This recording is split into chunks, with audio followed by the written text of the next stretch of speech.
पागलपंती का हद है। ठीक है, कोई दिक्कत नहीं। आइए, करंट इलेक्ट्रिसिटी। अच्छा, तो इस बात को मान के चलते हैं कि आप लोग कुछ भी पढ़े नहीं है। ठीक है, तो करंट इलेक्ट्रिसिटी में सबसे पहले हम लोग पढ़ते हैं क्या, इलेक्ट्रिक करंट का डेफिनेशन। नहीं जी, किसी को याद है क्या होता है इलेक्ट्रिक करंट? किसी को? तुम तो ठीक से बैठो ना।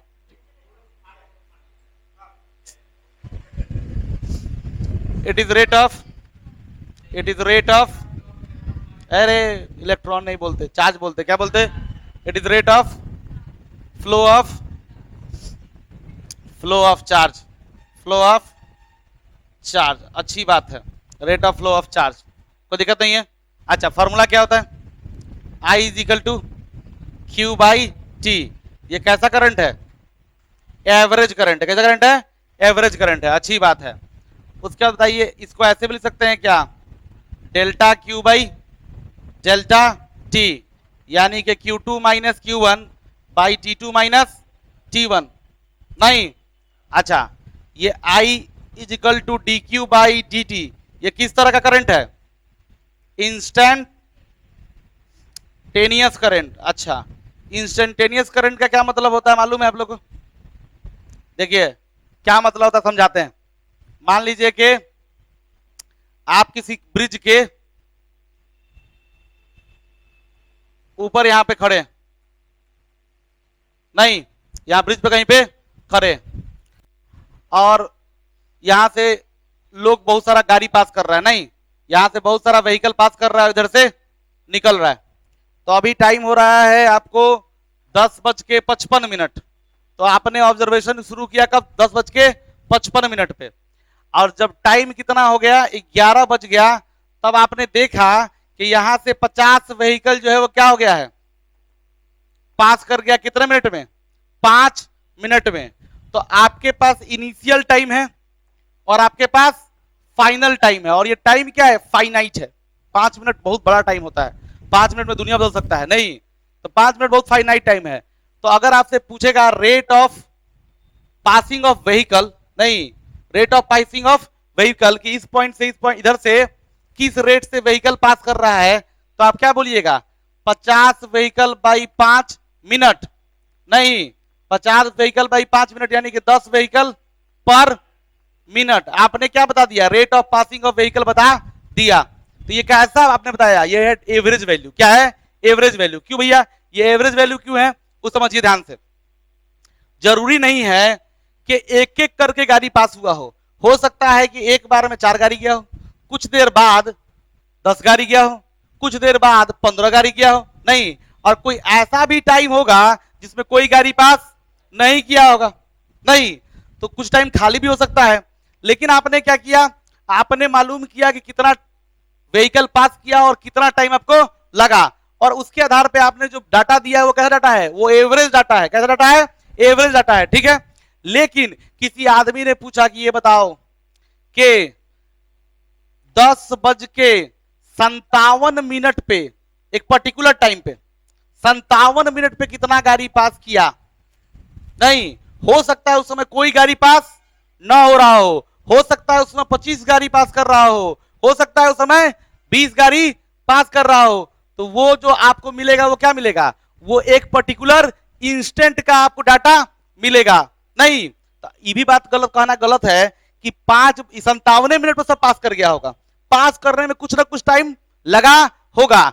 हो सकता है कि 10:56 से शुरू हुआ हो और 10:57 पर 57 पर खत्म हो गया हो। ये टाइम पीरियड कितना है? बहुत छोटा है। टाइम पीरियड क्या है? बहुत ही छोटा है। देखिए ना, 58 सेकेंड, उसके बाद 2 सेकेंड के बाद क्या हो गया होगा? 2 सेकेंड के बाद 57 हो गया होगा। यानी टाइम पीरियड क्या है? 2 सेकेंड है। बहुत छोटा टाइम, 5 मिनट की तुलना में ये 2 सेकेंड क्या है? बहुत छोटा है।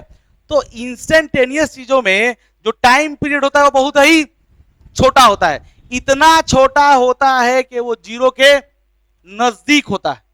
इतना छोटा होता है कि जीरो के बहुत नजदीक होता है। अगर मैथमेटिक्स के स्टूडेंट होंगे और डिफरेंशियल पढ़ते होंगे तो पढ़ते होंगे इसी में कि I is equal to limit, I is equal to limit delta T tends to zero, delta T tends to zero, delta Q by delta T is equal to, इसी को लिखते हैं क्या, D Q by D T. मतलब time कितना है, इतना छोटा है कि जीरो को अप्रोच कर रहा है, पर जीरो है क्या, नहीं, वो जीरो को अप्रोच कर रहा है। जो लोग लिमिट पढ़ता होगा वो पढ़ता होगा लेफ्ट से अप्रोच कर रहा है, राइट से अप्रोच कर रहा है, पढ़ता होगा, लेकिन हम लोग को उससे ज्यादा कोई मतलब नहीं है। हम लोग को ये समझना है, क्या समझना है हम लोग को ये समझना है कि टाइम बहुत छोटा है, नहीं तो जो हमको आपको करंट मिलेगा वो कैसा करंट मिलेगा, इंस्टेंटेनियस करंट मिलेगा। ठीक है, इतना बात हम लोग जान गए, समझ गए, कोई दिक्कत वाली बात नहीं है।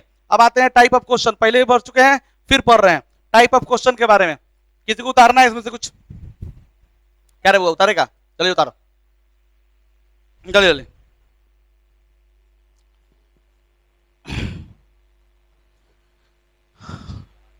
इसे पढ़ा हुआ है ना, पहले से पढ़ा हुआ, लेकिन कोई बात नहीं है, रिवीजन हो जाएगा। अरे एक दिन से 2 दिन लगेगा इसको पकड़ने में जगह पर, आज फिर तो हम लोग पकड़िए लेंगे, नहीं तो रोज 10:30 से 12:30।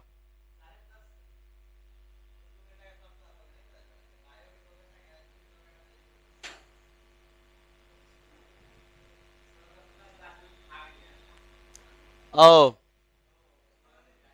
हम भी नहीं खाए हैं, हम बताएं, हम कल दिन में खाए 1 बजे बिरयानी। हाँ नहीं कल गए थे ना, यदि मोतीझील गए थे तो भारत बिरयानी में हो गया अपना। अब उसके बाद आए रात में तो हेवी हेवी फील कर रहे थे हम, तो रात में नहीं खाए हम, है ना। अब एक अभी से पढ़ा रहे हैं, एकदम कोई दिक्कत नहीं एनर्जी का, पहले से बहुत स्टोर है, नहीं है ना, आना पहले से स्टोर, इसीलिए तो कहते हैं बनिए ऊंट, एक बार कर लीजिए स्टोर, आज जब जरूरत पड़े तो थोड़ा थोड़ा उसको यूज करते रहिए। नहीं वो हो गया कॉपी, ठीक है आइए।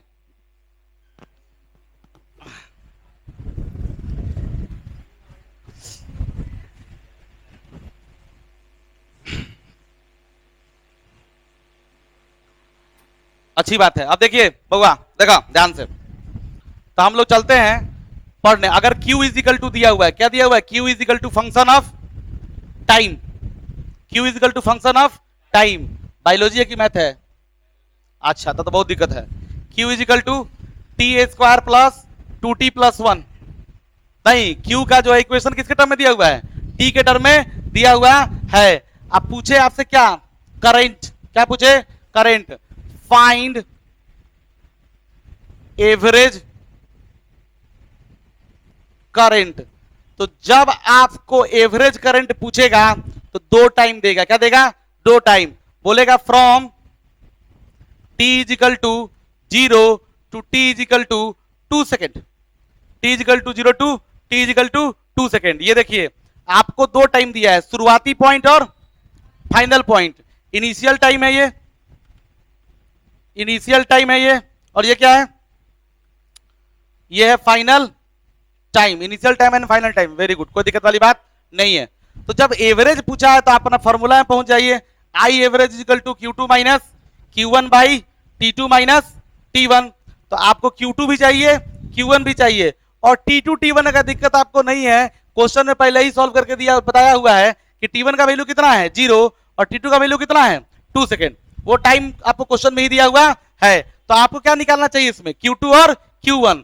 तो बोलेंगे at t is equal to कितना 0, जब टाइम कितना है 0 तो Q1 मिलेगा कितना, टाइम इसमें 0 डाल दीजिए, इस इक्वेशन में क्या कीजिए, टाइम 0 डाल दीजिए, तो 0 का स्क्वायर प्लस 2 इंटू 0 प्लस 1 कितना आएगा 1 कूलम, कोई दिक्कत वाली बात नहीं है।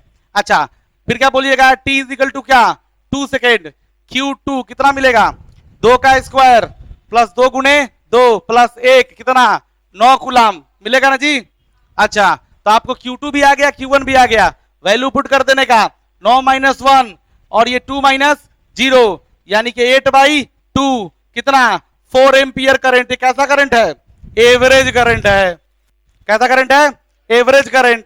लेकिन अगर आपसे पूछा गया इंस्टेंटेनियस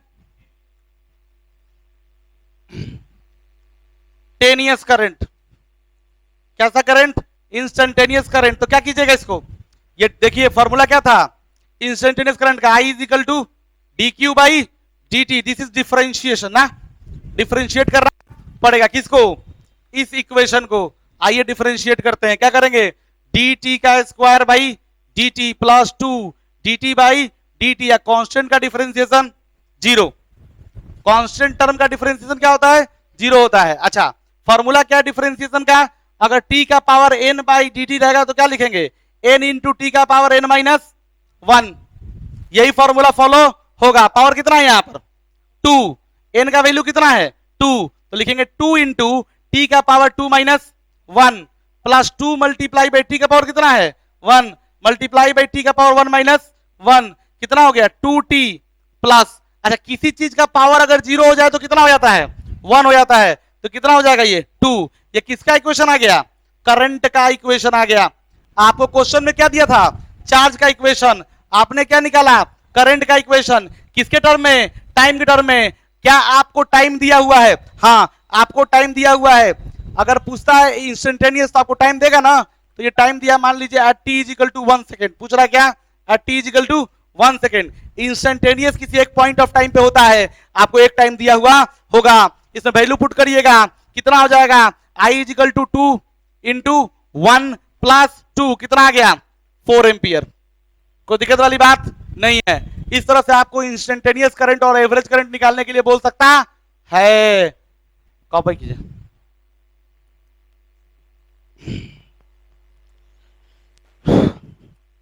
पढ़ा नहीं रहे हैं, रिवीजन करा रहे हैं। नहीं इसे पढ़ा चुके हैं, कहां तक पढ़ा चुके हैं जी,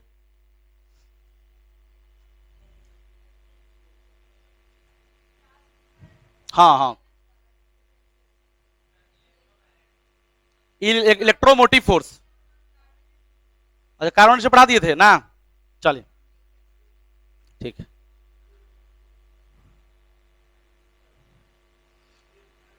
जहां समाज दे लेंगे, ठीक है। कितना बजे आता है सुबह में आप लोग, 6:30 में। मम्मी को कह दीजिए मम्मी आपका ड्यूटी बढ़ गया है, सुबह सुबह में खिला भी दीजिए और टिफिन बना के दे दीजिए, है ना। 10 बजे जब क्लास ओवर होगा तो पहले आधा घंटा खा लीजिएगा, पानी वानी पी के तब बैठिएगा।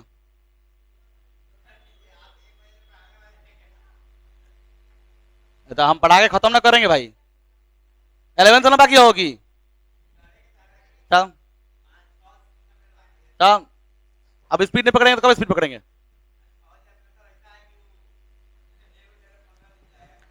हम सोच रहे हैं ना कि इसी में लगे हाथ जो है 12th पहले खत्म कर ले जल्दी जल्दी एकदम।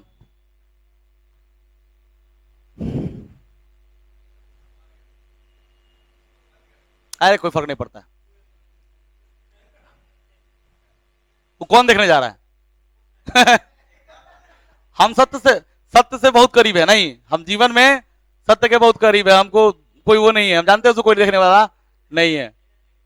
देखता है लोग, अच्छा आता है, ओके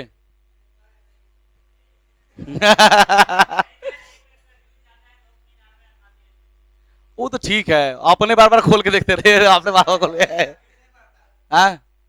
अरे हाँ अच्छा ओ, तब तो हम हो सकता है फेमस हो जाए, नहीं है ना, पूरा इंडिया में वर्ल्ड फेमस हो जाए क्या, इंडिया में वर्ल्ड फेमस। अरे हमको नहीं बनना, हम अपना जिंदगी में खुश है क्या, खाइए पीजिए खुश रहिए। क्या लेके आए थे, क्या लेके जाओगे, कुछ नहीं।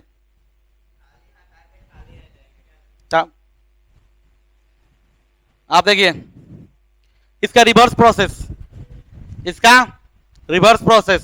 रिवर्स प्रोसेस क्या, करंट का इक्वेशन दे देगा, चार्ज पूछेगा, क्या बोलेगा, if I is equal to, देखिए वो I is equal to 2t plus 2, I is equal to 2t plus 2, find charge, find charge from t is equal to 0 to t is equal to 2 second. ये उल्टा process हो गया।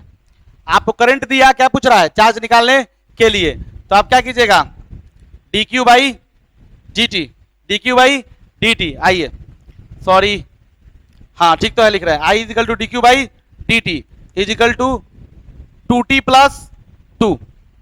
अच्छा यहां से अब क्यू निकल सकता है कैसे, ये दो मल्टीप्लाई कर दो, 2t plus 2 multiply by D t, क्या हो जाएगा d q is equal to 2t into d t plus 2 into d t. क्या लिखे, integrating both side, integrating both sides, क्या होगा इधर इंटीग्रेशन ऑफ डी क्यू। अच्छा उसके बाद इधर कितना 2 बाहर t into d t plus 2 into d T. Limit दिया हुआ है क्या क्वेश्चन में, हाँ लिमिट दिया हुआ है, कहां से कहां तक, 0 से, तो यहां लिखिए 0, यहां लिखिए 2, यहां 0 लिखिए, यहां लिखिए 2। अच्छा कितना हो जाएगा 2, पावर कितना है 1, इंटीग्रेशन का फॉर्मूला t का पावर n क्या होता है याद है, n plus 1 by n plus 1, तो यहां 1 है तो कितना हो जाएगा t का पावर 2 बाई 2, 0 से लेकर 2 तक प्लस 2 dt का इंटीग्रेशन t 0 से लेकर 2 तक, ये 2 से 2 खत्म। तो यहां पर लिमिट पुट कर दीजिए, कितना पुट कीजिएगा 2 का स्क्वायर प्लस यहां कितना पुट कीजिएगा 2 कितना हो जाएगा 4, कितना हो गया 8 कूलम, कितना हो गया 8 कूलम। क्या निकल के आ गया आपको चार्ज निकल के आ गया। तुमको डिफरेंशिएशन इंटीग्रेशन आता है, नहीं आता है, ठीक है मिलो बाद में पढ़ा देंगे। तो ये समझ में आया कैसे निकालने का है, ये सब बकवास बातें हैं, है ना, कोई बच्चा कर सकता है। आपको बुक में जो फर्स्ट प्रॉब्लम फॉर प्रैक्टिस दिया हुआ है उसमें आप बना सकते हैं इन सब चीजों को, कोई दिक्कत वाली बात नहीं है। अच्छा बनाए भी तो थे,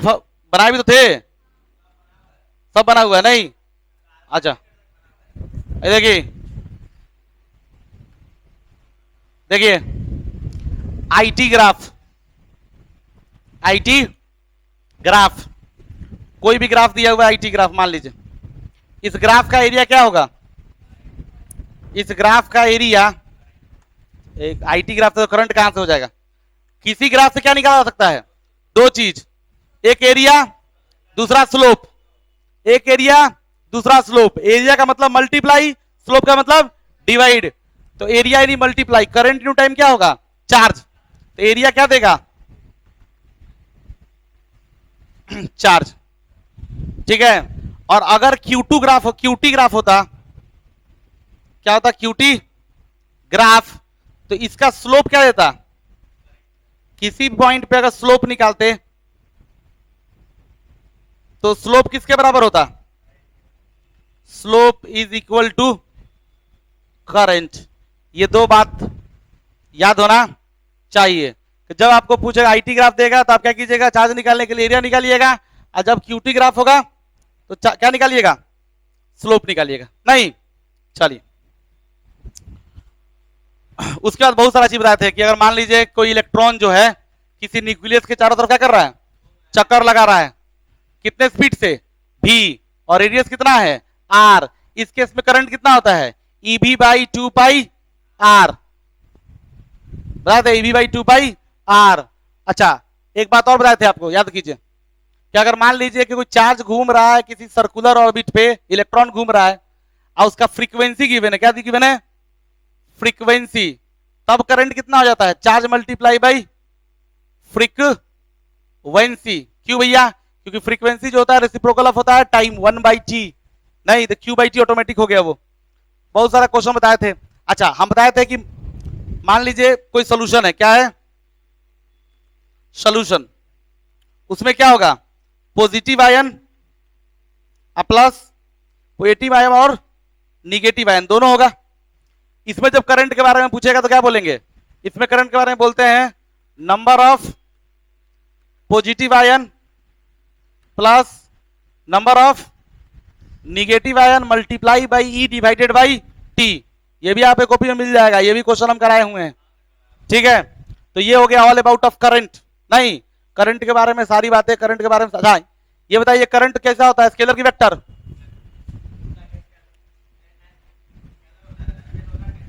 करंट कैसा होता है स्केलर की? वेक्टर। ये देखिए, अगर आपको ऑप्शन दे दे और आपसे पूछे स्केलर की वेक्टर तो क्या बोलिएगा? स्केलर। लेकिन अगर आपसे कोई पूछेगा कि करंट कैसा क्वांटिटी, क्या बोलिएगा? टेंसर क्वांटिटी है। कैसा क्वांटिटी है? टेंसर क्वांटिटी है। अगर ऑप्शन देके पूछा कि स्केलर वेक्टर, क्या बोलिएगा? स्केलर। ऑप्शन नहीं दिया तो क्या बोलिएगा? टेंसर। याद है? ठीक है। यूनिट क्या होता है? एम्पियर। यूनिट होता है एम्पियर करंट का। और कौन सा डिवाइस यूज करते हैं इसको मेजर करने के लिए करंट को? ए मीटर। क्या यूज करते हैं? ए मीटर।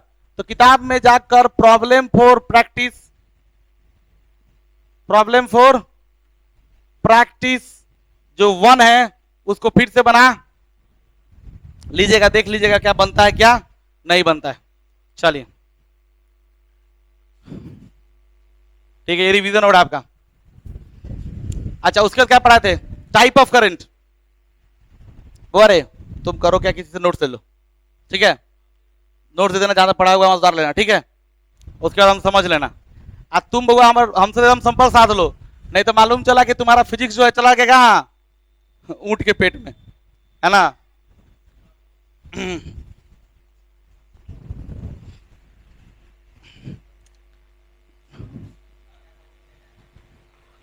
अच्छा, ये तो हो गया मामला। अब देखिए, टाइप ऑफ करंट याद है?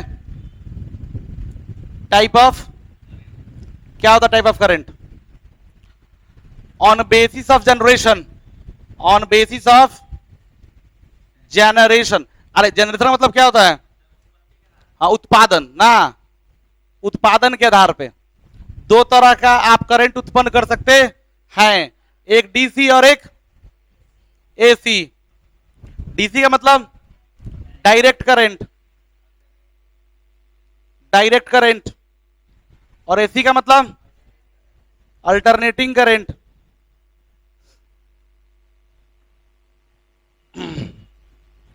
ठीक है। डायरेक्ट करंट किसको कहते हैं? ऐसा करंट जिसका वैल्यू, उसका वैल्यू यानी मैग्नीट्यूड एंड डायरेक्शन कांस्टेंट रहे टाइम के साथ। जैसे मान लीजिए ये जो है करंट टाइम ग्राफ बना दिए। क्या बना दिए? Current time graph. करंट हो गया एम्पियर में, टाइम हो गया सेकंड में। तो हमको अपना करंट हमेशा क्या मिलेगा? अगर 16 एम्पियर है तो हमेशा क्या रहेगा? 16 एम्पियर ही रहेगा। ऐसा करंट जिसका मैग्नीट्यूड और डायरेक्शन क्या रहे? कांस्टेंट, उसको बोलते हैं कौन सा करंट? Alternating current. अरे ठीक है, अरे समझ में आया बात? कौन सा करंट है ये? Direct current. कौन करंट है? Direct current. मतलब इसमें क्या होगा? मैग्नीट्यूड और डायरेक्शन दोनों क्या रहेगा? कांस्टेंट। अच्छा, मैग्नीट्यूड का मतलब क्या होता है? मैग्नीट्यूड का मतलब यही है भैया, यही numerical value multiply by unit. अच्छा आइए, अल्टरनेटिंग करंट किसको बोलते हैं? ऐसा करंट जिसका मैग्नीट्यूड और डायरेक्शन दोनों टाइम के साथ क्या रहे? बदलता रहे, वैसे करंट को क्या बोलते हैं? Alternating current. A current whose magnitude is changing continuously, current whose magnitude changing continuously and direction periodically known as alternating current. इसके लिए हमारे पास एक अलग चैप्टर है, चैप्टर नंबर 7 फिजिक्स में, जो है इसी के बारे में है, अल्टरनेटिंग करंट। वहां हम लोग इसको पढ़ेंगे, ठीक है? अच्छा, on the basis of charge carrier, on the basis of charge carrier. अच्छा, चार्ज कैरियर का मतलब क्या होता है?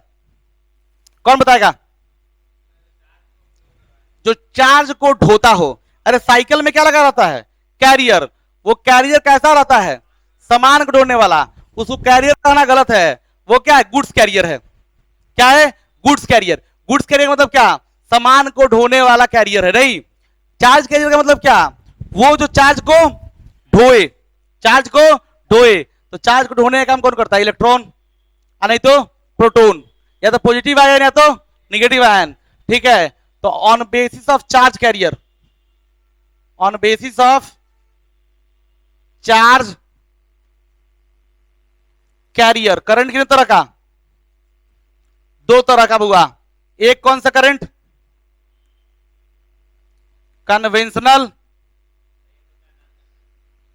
करंट। और दूसरा कौन होता है? Electronic current. इलेक्ट्रॉनिक करंट लिखवाए थे। इलेक्ट्रॉनिक करंट, दो तरह current. On the basis of generation दो तरह का, अल्टरनेटिंग करंट और direct current. On the basis of charge carrier दो तरह का, कौन करंट? कन्वेंशनल करंट और इलेक्ट्रॉनिक करंट। अच्छा, इलेक्ट्रॉनिक करंट, पहले मेरी बात को समझ लीजिए, अब यहीं से शुरू हो जाता है आपका कहानी, पढ़ाई, चीजों को समझ। एक बात तो साफ साफ सुन लीजिए, तार में कौन फ्लो करता है, पॉजिटिव चार्ज की नेगेटिव चार्ज? अरे कंडक्टर में कौन फ्लो करेगा? Negative charge. इलेक्ट्रॉन फ्री होता है मूव करने के लिए, इसलिए इलेक्ट्रॉन फ्लो करता है, ठीक है। कोई भी कंडक्टर में कौन फ्री होगा? रिस्पॉन्स दीजिए, कौन फ्लो करेगा? इलेक्ट्रॉन। तो क्या किसी भी तार में करंट ऐसे ही फ्लो करने लगेगा? किसी भी तार में करंट ऐसे ही फ्लो करने लगेगा? अगर मान लीजिए कि हम एक तार लेके इतना बड़ा आए और रख देगा, ए तार चलो करंट चालू हो जाएगा, होगा क्या? नहीं होगा। मतलब इसके अंदर अपने आप करंट फ्लो नहीं हो सकता। इसमें करंट फ्लो कराने के लिए हमें क्या करना पड़ेगा? पोटेंशियल डिफरेंस क्रिएट करना पड़ेगा। क्या करना पड़ेगा? पोटेंशियल डिफरेंस क्रिएट करना पड़ेगा। यहां का पोटेंशियल अलग होगा, यहां का पोटेंशियल अलग होगा। अगर यहां V1 है तो यहां क्या होना पड़ेगा? V2। अगर V1 ज्यादा होगा V2 से, अगर V1 ज्यादा होगा V2 से, तो इलेक्ट्रॉन कहां मूव करेगा? इलेक्ट्रॉन जो है लोअर पोटेंशियल से हाइयर पोटेंशियल की तरफ मूव करता है। इलेक्ट्रॉन कहां मूव करता है? इलेक्ट्रॉन लोअर पोटेंशियल से हाइयर पोटेंशियल की ओर मूव करता है। यानी कि हमने करंट को मान लेना चाहिए यही कि करंट जो है लोअर पोटेंशियल से हाइयर पोटेंशियल फ्लो कर रहा है, लेकिन ऐसा मानते हैं क्या हम लोग? नहीं। हम लोग क्या मानते हैं? हम लोग मानते हैं कि करंट कहां से कहां फ्लो करता है? हाइयर पोटेंशियल से लोअर पोटेंशियल। जो इलेक्ट्रॉन के फ्लो के कैसा है? अपोजिट है। अरे इलेक्ट्रॉन फ्लो कर रहा है lower potential to higher potential, और हम क्या मान के बैठे हुए हैं? Higher to lower. यानी कि मेरा माना हुआ करंट कौन करंट है? मेरा माना हुआ करंट है कन्वेंशनल करंट। मेरा माना हुआ करंट कौन है? Conventional current. और जो कि इलेक्ट्रॉन के फ्लो के अपोजिट डायरेक्शन में होता है, यानी कि कन्वेंशनल करंट। और सीधे सीधे कहा जाए तो क्या? करंट हाइयर पोटेंशियल से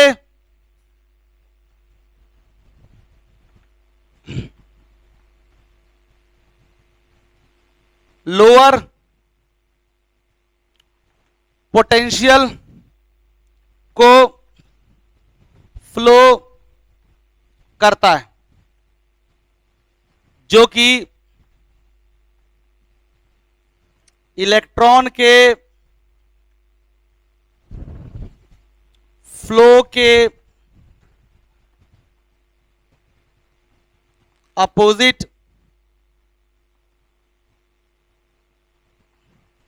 डायरेक्शन में। नहीं, कोई पूछेगा तार में कौन फ्लो करता है तो बोलिए क्या? पॉजिटिव चार्ज ना। तार में कौन फ्लो करता है? Positive charge. कौन फ्लो करता है? Negative charge. इलेक्ट्रॉन फ्लो करता है।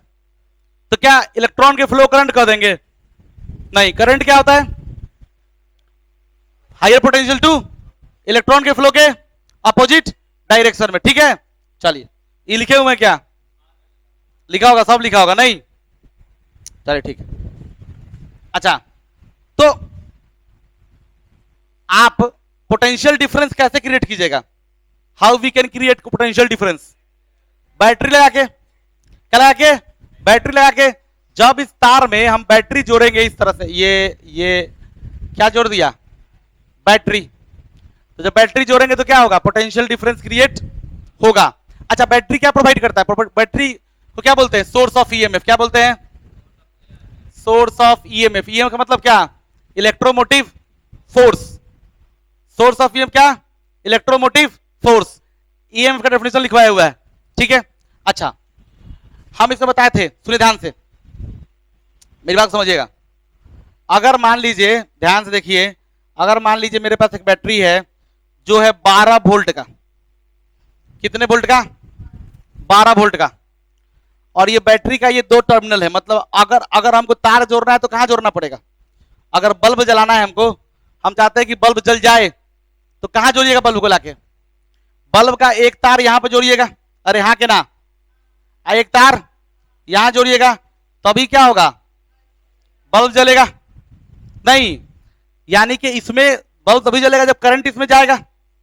नहीं, करंट कब जाएगा? जब यहां का पोटेंशियल अलग और यहां का पोटेंशियल क्या हो जाए? अलग। ये V1 हो या V2 हो, V1 क्या हो? ज्यादा हो V2 से, या V2 ज्यादा हो V1 से। लेकिन ऐसा नहीं होता, ये हमेशा ज्यादा होता है। बड़ा वाला क्या होता है? ज्यादा होता है। छोटा वाला क्या होता है? कम होता है। अब मेरी बात समझिए जरा, अगर ये V1 है और ये V2 है, तो इन दोनों के पोटेंशियल का डिफरेंस किसके बराबर होगा?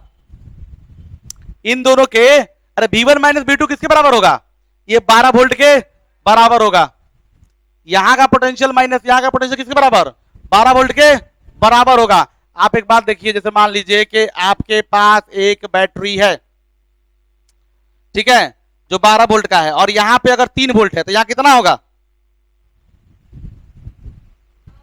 यहां पे कितना होगा? यहां पे 15 वोल्ट होगा। कितना होगा? 15 वोल्ट। तभी ना 15 माइनस 3 कितना आएगा?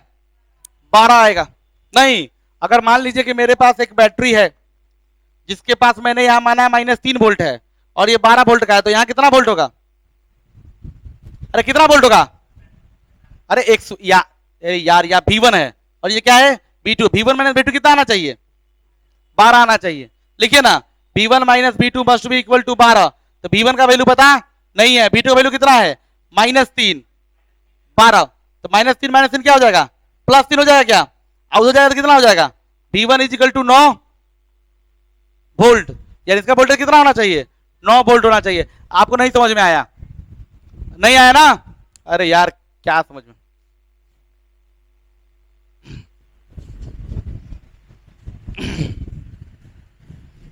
मेरा क्या कहना है? मेरा ये कहना है कि बैटरी का जो वोल्टेज मार्किंग होता है बउआ मेरे, जो बैटरी का, अरे बोलते हैं ना 9 वोल्ट का बैटरी है, 12 वोल्ट का बैटरी है, 1.5 वोल्ट का बैटरी है, बोलते हैं। अच्छा, छोटका सेल जो आता है कितना वोल्ट का होता है? 1.5 वोल्ट का होता है क्या? 1.5 वोल्ट का सेल आता है क्या? अच्छा ठीक है, तो ये 1.5 वोल्ट का है। ये 1.5 वोल्ट के सेल का क्या मतलब है? इस 1.5 वोल्ट के सेल का ये मतलब है कि इसके इस छोर और इस छोर के पोटेंशियल का डिफरेंस कितना है? 1.5 वोल्ट है। ये मतलब है यहां पर अगर V1 है और यहां पर मेरा V2 है, तो V1 माइनस V2 कितना आना चाहिए? 1.5 वोल्ट हमेशा। कितना चाहिए? हमेशा। अच्छा, अगर मान लीजिए कि मेरा V1 जो है वो 3 वोल्ट है, कितना है? 3 वोल्ट। तो V1 कितना होगा? एकदम ये देखिए, ये देखिए, V1 minus 3 is equal to 1.5 volt. तो V1 कितना हो जाएगा? V1 हो जाएगा 1.5 वोल्ट प्लस 3, कितना हो गया? 4.5 वोल्ट। अरे नहीं आया समझ में? हमेशा किसी भी बैटरी में इसके दोनों टर्मिनल का पोटेंशियल ड्रॉप किसके बराबर होता है? बैटरी के ईएमएफ के बराबर होता है। जितने वोल्ट का बैटरी होगा उतना ही का पोटेंशियल डिफरेंस होगा। और सबसे आसान क्या रहता है हम लोग को कि इसको 3 ना माने, क्या मान ले? 0। अगर उसको 0 मान लेंगे तो कितना वोल्ट हो जाएगा? यहां हो जाएगा 1.5 वोल्ट। आराम से 1.5 माइनस 0 कितना आएगा? 1.5 आएगा। कोई दिक्कत वाली बात नहीं है। फिर आगे इसको बताएंगे, जब आएगा चैप्टर आगे डेवलप करेगा तब। सुनिए जरा ध्यान से। तो मैंने आपसे क्या बोला? मैंने आपसे बोला कि भैया मेरे ये बताइए कि क्या तार में करंट अपने आप फ्लो करने लगेगा? तो नहीं, आपने बोला कि अपने आप फ्लो नहीं करेगा। हमको क्या करना चाहिए? हम लोग तार के दोनों छोर पर अलग अलग पोटेंशियल अप्लाई करना चाहिए, और पोटेंशियल डिफरेंस होगा तो करंट फ्लो करेगा, पोटेंशियल डिफरेंस नहीं होगा तो करंट फ्लो नहीं करेगा। यानी कि मेरे पास, अच्छा, ये पोटेंशियल डिफरेंस कौन क्रिएट करेगा? आप जब बैटरी जोड़िएगा तो पोटेंशियल डिफरेंस क्रिएट होगा ना। तो आपने क्या किया? ये बैटरी लाके इसमें जोड़ दिया। मान लीजिए V वोल्ट का ये बैटरी है, और यहां का वोल्टेज क्या हो गया? अगर मान लीजिए इधर का मान लीजिए 0, तो यहां पे कितना हो जाएगा? V। अब V माइनस 0 कितना आएगा? V। तब इसमें करंट फ्लो करेगा हाइयर पोटेंशियल से लोअर पोटेंशियल, इलेक्ट्रॉन फ्लो करेगा लोअर पोटेंशियल से हाइयर पोटेंशियल। ये बात आपको समझ में आई कि नहीं आई? चलिए ठीक। अच्छा, ओम्स लॉ पढ़े क्या? पढ़े थे क्या ओम्स लॉ? रिवीजन करा रहे हैं? चलिए, तो मेरे साथ तैयार रहिए ओम्स लॉ पढ़ने के लिए। क्या होता है ओम्स लॉ? सबसे पहले देखिए ओम्स लॉ के बारे में पढ़ना शुरू करेंगे, क्योंकि हम लोग से पढ़ चुके हैं पहले से ओम्स लॉ। अच्छा, ओम्स लॉ क्या होता है? ओम्स लॉ क्या होता है? एट कांस्टेंट टेम्परेचर, टेम्परेचर क्या होना चाहिए? कांस्टेंट। ओम्स लॉ तभी एप्लीकेबल है जब टेम्परेचर क्या रहेगा? कांस्टेंट। ठीक है, अच्छी बात है। एट कांस्टेंट टेम्परेचर, टेम्परेचर क्या होना चाहिए बउआ? टेम्परेचर होना चाहिए कांस्टेंट। अच्छी बात। तो क्या इसमें अपने आप करंट फ्लो करेगा? इस तार में दिवाकर क्या अपने आप करंट फ्लो करेगा? क्या करना पड़ेगा हम लोग को? क्या करना पड़ेगा? क्या बोल रहा है? हीट देना पड़ेगा, करंट देना पड़ेगा। तो करंट तो फ्लो कराना है, तो करंट कहा देंगे उसको? जब करंट फ्लो कराना है तो करंट क्यों देंगे हम उसको? किसी तार से करंट फ्लो कराने के लिए हमें क्या करना पड़ेगा बताओ दिवाकर? किसी तार से करंट फ्लो कराने के लिए क्या करना पड़ेगा? उस समय से हम क्या सिखा रहे हैं? नहीं सुन रहा है क्या? क्या करना पड़ेगा जी आयुषी? पोटेंशियल डिफरेंस क्रिएट करना पड़ेगा। उस समय से यही बात हम बोल रहे हैं। लिख लीजिए कॉपी में, चलो नहीं लिखा है लिखो जी दिवाकर, लिखो तुम। ये सब हिंदी वाली बातें ज्यादा जरूरी हैं। किसी तार से करंट फ्लो करवाने के लिए उसके इंड्स के अक्रॉस पोटेंशियल डिफरेंस क्रिएट करना पड़ेगा। क्या करना पड़ेगा? उसके इंड्स के क्रॉस पोटेंशियल डिफरेंस क्रिएट करना पड़ेगा। अच्छा, तो पोटेंशियल डिफरेंस कैसे क्रिएट होगा ओ बुआ दिवाकर? सवाल अब तुम्ही से, सवाल अब तुम्ही से, जवाब भी अब तुम्ही से। तो पोटेंशियल डिफरेंस कैसे क्रिएट होगा? कोई जादू मंत्र है तुम्हारे पास? कोई टेक्निक? अभी तक कोई टेक्निक नहीं है पोटेंशियल डिफरेंस क्रिएट करने का। अच्छा, मान लो टॉर्च जलाने के लिए तुम क्या करता है? बैटरी लगाते हैं। तो बैटरी क्या करता है? हाँ, एक बात तो साफ साफ सुन लीजिए, बैटरी करंट उरेंट नहीं देता है। बैटरी करंट उरेंट नहीं देता है। बैटरी चार्ज भी प्रोड्यूस नहीं करता है। बैटरी एनर्जी सप्लाई करता है। क्या करता है बैटरी?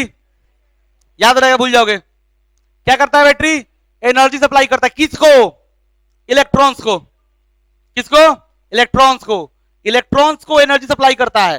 नहीं, इलेक्ट्रॉन तार में इसे बैटरी जो एकदम किधर जाना है सर? एकदम दौड़ना शुरू, एक इंच से 2 इंच, मतलब कि इलेक्ट्रॉन फ्लो करने लगा लोअर पोटेंशियल से, और करंट फ्लो करेगा हायर से लोअर। ठीक है, तो किसी तार में करंट फ्लो कराने के लिए इंड्स के क्रॉस क्या करना पड़ेगा? पोटेंशियल डिफरेंस क्रिएट करना पड़ेगा। अच्छा, पोटेंशियल डिफरेंस क्रिएट करने के लिए क्या करेंगे? करने के लिए बैटरी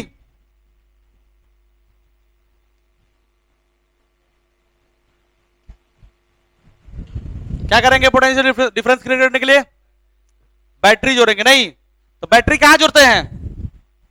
कहां जोड़ेंगे? यहां बैटरी तार में, हियर इट इज, यहां मेरे पास तार है दिवाकर, कहां जोड़ दे बैटरी? कहां जोड़े बैटरी बता? इंड पे। बैटरी देखिए, आपको प्रश्नों के उत्तर पता होने चाहिए, तभी समझ में आ रहा है। ये इंड्स पे। अच्छा, बैटरी जोड़ने से क्या होगा? करंट सप्लाई होगा, पोटेंशियल डिफरेंस क्रिएट होगा। क्या होगा? पोटेंशियल डिफरेंस क्रिएट होगा। अगर यहां 0 होगा तो यहां कितना होगा? V। यहां 0 होगा तो यहां क्या होगा? V। अब पोटेंशियल डिफरेंस होगा V। ठीक है, पोटेंशियल डिफरेंस हुआ तो क्या हो गया? इसमें करंट फ्लो करने लगा from higher potential to lower potential. ठीक बात।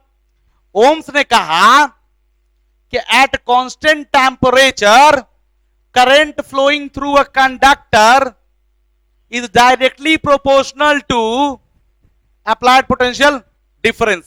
मतलब जितना पोटेंशियल डिफरेंस आप क्रिएट कीजिएगा उतना ज्यादा करंट फ्लो करेगा. अगर पोटेंशियल डिफरेंस ज्यादा है तो करंट ज्यादा है, अगर पोटेंशियल डिफरेंस कम है तो करंट क्या होगा, कम होगा. यानी कि V is directly proportional to I, I is directly proportional to V. जैसे लिखिए, ठीक है. तो उसने क्या किया, V is directly proportional to I लिखा, because it is cause and it is effect. When you connected a battery, battery supply energy and then electron moves from lower potential to higher potential ना, ठीक है. तो इसको बराबर करने के लिए ओम ने क्या किया, एक कांस्टेंट पुट किया और V is equal to R into I या V is equal to I into R. लोग ऐसे याद रखता है, V is equal to I into R, where R is what, constant ना, where R is a constant, proportionality constant known as resistance, and R is equal to what, V by I. Unit क्या होता है, ओम. क्या होता है, चूंकि ओम के law से आया था इसलिए इसका नाम क्या है, ओम है. ठीक है, अच्छी. तो एक बात बताइए, वोल्टेज बढ़ाने पर वोल्टेज बढ़ाने पर रेजिस्टेंस में क्या हो जाएगा, वोल्टेज बढ़ाएंगे तो रेजिस्टेंस तो क्या होगा, बढ़ेगा. करंट बढ़ाएंगे तो वोल्टेज रेजिस्टेंस तो क्या होगा, घटेगा. बहुत सा बात, आप लोग सबको बेवकूफ है. काय काय तो कांस्टेंट है, वो काय बढ़ेगा काय घटेगा, वो तो कांस्टेंट था, वो क्यों बढ़ेगा क्यों घटेगा. मतलब कि इसके कहने का मतलब है किसी भी तार में वोल्टेज और करंट का रेशियो क्या रहता है, कांस्टेंट रहता है. वोल्टेज बढ़ाएंगे तो क्या बढ़ेगा, करंट बढ़ेगा. आप वोल्टेज घटाएंगे तो क्या घटेगा, करंट घटेगा. रेजिस्टेंस हमेशा क्या रहेगा, अरे कांस्टेंट. तो हम ये बात कह सकते हैं क्या, किसी तार का रेजिस्टेंस, किसी तार का रेजिस्टेंस उसके वोल्टेज और करंट से क्या होता है, क्या होता है, किसी तार का रेजिस्टेंस उसके वोल्टेज और करंट से क्या होता है, देख लो, इंडिपेंडेंट होता है. क्या होता है, इंडिपेंडेंट होता है.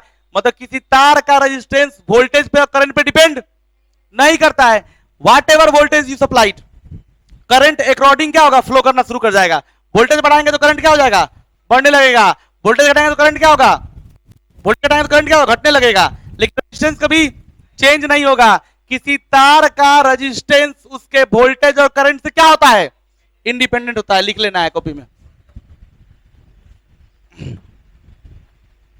किसी तार का रेजिस्टेंस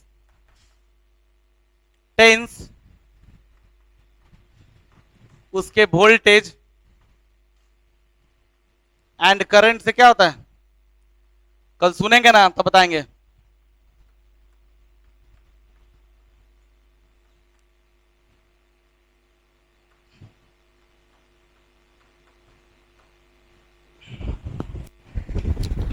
देखिए एक छोटा सा स्टोरी है अबाउट अवेयरनेस.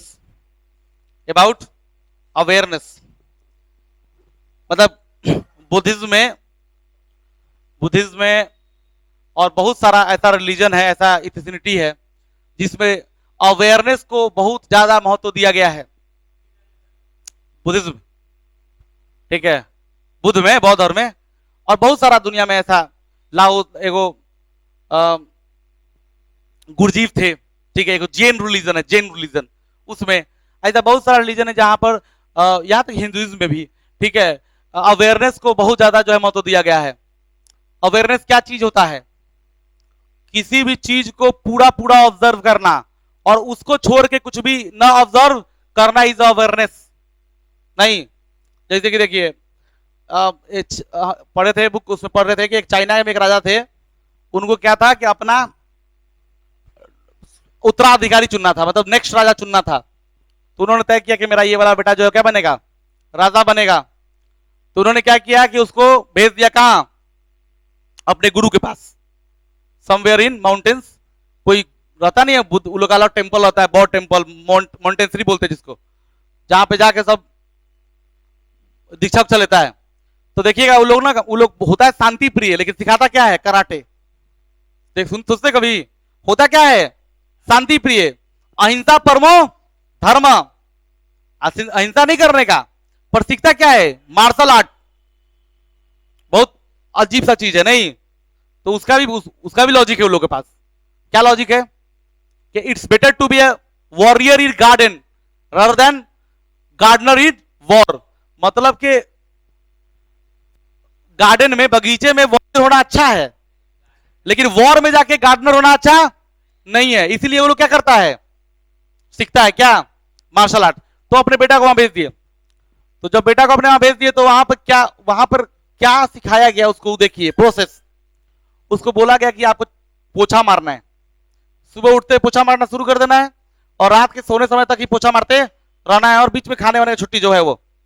और एक आदमी डंडा लेके एनी टाइम पीछे, जैसे ही थक के रुकिएगा एक डंडा, थक के रुकिएगा एक डंडा। और वो आदमी एकदम ऐसा काम करे, टायर्ड हो जाए, पूरा टूट जाए बॉडी, भाई उतना काम करेगा बिना रुके हुए पोछा मारना है, ऑब्वियसली वो थक जाएगा। और डंडा का पड़ना है, अगर रुक गया डंडा पड़ना है। उसका प्रैक्टिस इतना बढ़िया हो गया पोछा मारने का कि वो पोछा मारते मारते आराम भी करता था और डंडा भी नहीं खाता था। मतलब जैसे ही डंडा हिला पोछा मारना चालू। मतलब छोटा छोटा आराम करके वो पूरा आराम पूरा करता था। यानी अवेयरनेस डंडा के प्रति क्या था? हाई।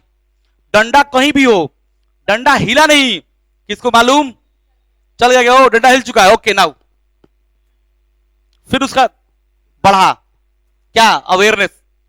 बोला गया कि जैसे ही सोओगे तलवार डंडा से मारेगा, ठीक है?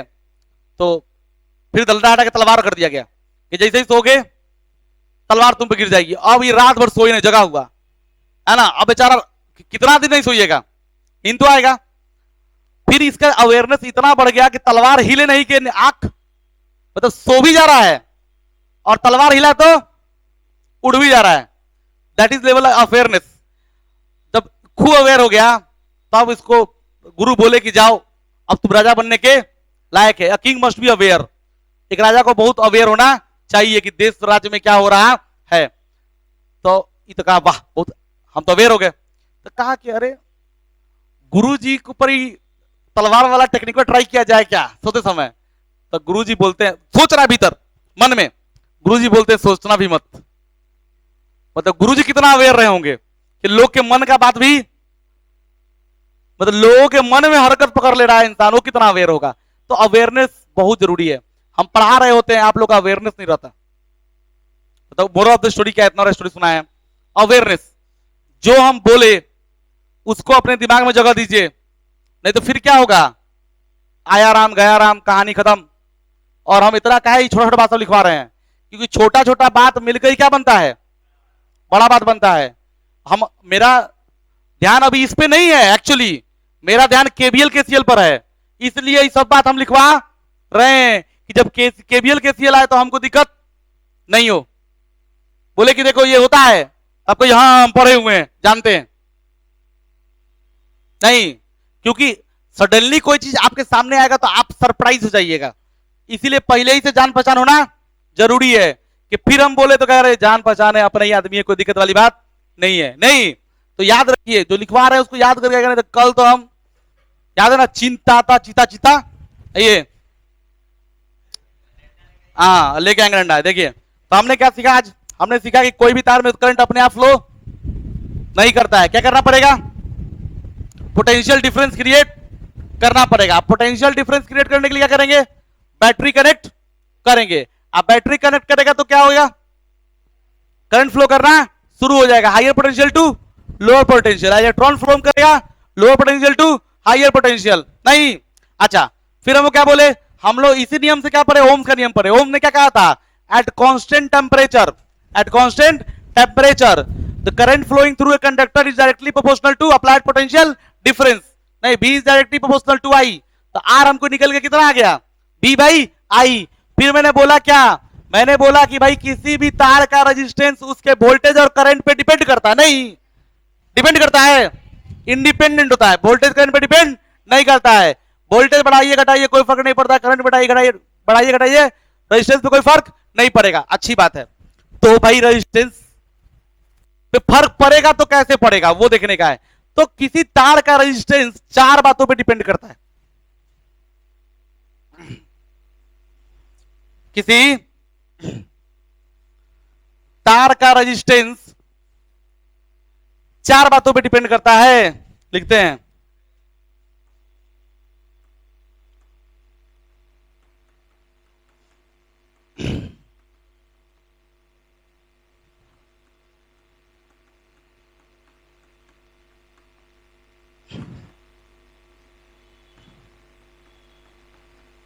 अच्छा सर, कौन कौन बात है? पहला, उसका लेंथ कैसा है। टेम्परेचर, सबसे पहले क्या? टेम्परेचर, टेम्परेचर पर डिपेंड करेगा, ठीक है। लेकिन ओम्स लॉ में क्या किया गया? एट कांस्टेंट टेम्परेचर, टेम्परेचर को बढ़ने घटने नहीं देना है, क्या रखना है? कांस्टेंट। दूसरा, लेंथ। तीसरा, मोटाई। मोटाई मतलब क्या? Cross section area. और लास्ट में नेचर ऑफ